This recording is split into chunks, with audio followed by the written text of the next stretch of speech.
Trump's astounding interview, the Blamer-in-Chief. The new moniker for President Donald Trump should be the Blamer-in-Chief. When confronted with challenges and problems, there is nothing the president likes to do more than lash out against someone else.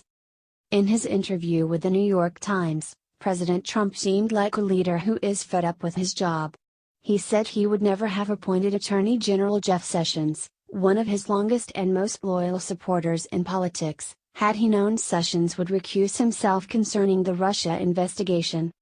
He attacked the FBI director he fired, James Comey, as someone who had tried to intimidate him to keep his job, while saying that special counsel Robert Mueller's office is compromised as a result of conflicts of interest. There are very few Republicans in Baltimore, if any, the president said about the hometown of Deputy Attorney General Rod Rosenstein, who appointed Mueller's special counsel to investigate the Russia matter. This is saying a lot from a president who has two children running a massive global business while their father sits in the Oval Office.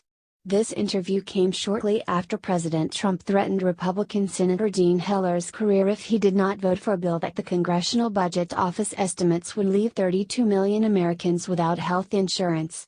You could watch Heller's nervous laugh and just imagine what he thought about his lunch partner. Trump's public rebukes were pretty stunning.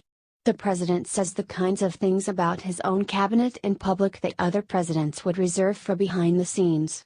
This president has absolutely no restraint when it comes to attacking anyone who crosses his path. His own attorney general, the former FBI director, and the special counsel now find themselves, at least temporarily, in the space occupied by the entire journalistic community, other than Fox News, which he has spent much of his time dismissing as fake news for its critical coverage. President Trump can't stop blaming, and maybe this is one of his biggest problems as a leader. The New York Times interview gets right to the heart of his perspective as the leader of the United States. He sees every single problem that he faces, whether that has to do with disclosures about his son's meetings or the collapse of health care reform on Capitol Hill, as someone else's problem. His willingness to turn on an ally like Sessions is evidence that the president has virtually no sense of restraint when it comes to attacking those who do not fulfill his objectives. As any teacher would say about a student who exhibits these traits, this is the kind of person who is incapable of self-improvement. The comments suggest that the president, who does feel the weight of the Russia scandal much more than he usually admits, is not interested in being introspective and not willing to look at what he, himself, has done or is doing the wrong way. The venom that he used to talk about Sessions, a conservative Southern Republican who has stood by him from the start of his campaign, is much worse than anything he has been willing to say about Russian President Vladimir Putin and the confirmed Russian intervention in the presidential election.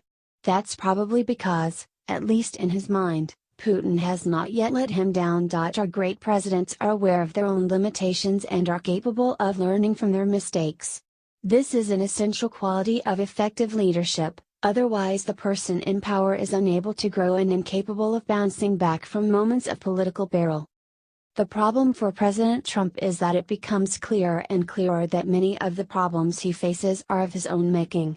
The health care debacle was not just the result of Senator Heller somehow being disloyal but of the president supporting a deeply flawed and unpopular bill without his having the political acumen to sell the legislation to a skeptical public. The Russia scandal continues to grow because of the ongoing revelations that members of his family and inner circle met with Russians at Trump Tower and questions about whether there is more to the story.